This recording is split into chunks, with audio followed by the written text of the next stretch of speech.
Koldandan sonra.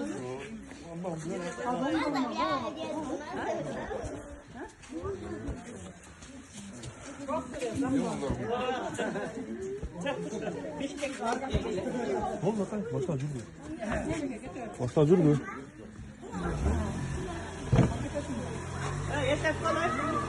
Ya cürbe mi? Ne oldu?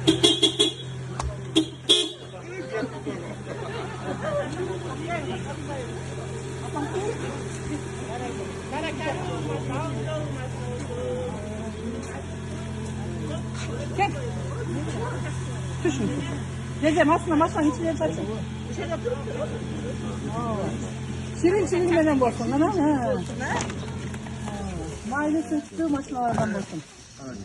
Basma basma. Ne basma? Basma ekmeğe maç.